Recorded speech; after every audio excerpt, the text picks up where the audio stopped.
asserts justice is the practice of benefiting one's friends and harming one's enemies. Socrates argues such a definition is flawed. It's sometimes hard to determine who's a true friend and who's really an enemy. Thrasymachus proclaims justice is nothing more or less than the interest of the stronger. Socrates expresses hesitation about this definition. Socrates soon elicits from Thrasymachus the admission that justice may be equated with virtue and wisdom, while injustice is allied with vice and ignorance. Then persuades Thrasymachus to agree be an evil ruler, and a good soul must be just, since justice is the excellence of the soul. The just person is happy, the unjust is miserable. Socrates then confesses he is unhappy because he still does not know precisely what justice is.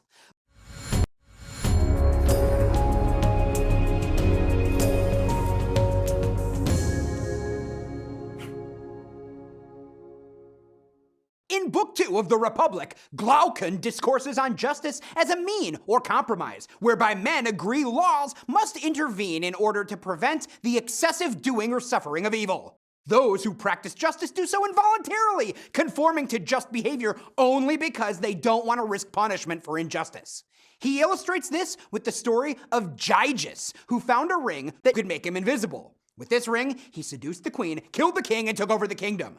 Glaucon suggests the theme, or inner truth of this tale, is everyone will practice injustice if he thinks it's safe to do so. Adeimantus says practicing justice has more to do with a person's reputation than with reality. So Socrates has the responsibility of showing not only justice is intrinsically better than injustice, but also of sorting out the matter of reputation and the blurring of appearance and reality. Socrates proposes they focus on the nature of justice in the state or city as opposed to the individual. He then leads them step by step in the detailed construction of an ideal state, from economics to education and the arts to territory and warfare. A special class of guardians, citizens whose talents and temperament qualify them for positions of civil and military authority, unite philosophy and spirit, swiftness and strength. Socrates makes clear censorship of the Greek literary heritage will be necessary because the guardians should not be exposed to tales of disputes, violence, and immorality among the gods and heroes. Traditional tales are rife with such lies. It's important the tales the young hear are models of virtuous thoughts. In Book 3 of the Republic, Socrates continues directly on the discussion of education for the guardians in the ideal state. He emphasizes two dangers: poetry that dramatizes lamentation or the fear of death, and poetry that prompts or inspires unseemly laughter or merriment. Socrates gives examples of some traditional tales figures being false and encouraging moral laxity. Socrates next proceeds to poetic narrative styles. Homer proceeds, according to Socrates, by way of mimesis, or imitation, which holds substantial dangers for the guardians of the ideal state, since the guardians should be concerned only with virtue and the good.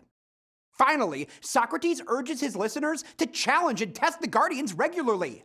They should be constantly monitored. Furthermore, they and the other citizens of the ideal state should be subjected to a benevolent myth about their origins and parentage intended to make them care profoundly for the welfare of their state. To understand the energy of Plato's attack on poetry, readers need to visualize the seriousness and reverence with which the poets, beginning with Homer, were regarded in ancient Greece. Poetry codified an enormous range of normative social behavior. Homer, in particular, was regarded similarly to how those in the Judeo-Christian tradition might regard the Bible.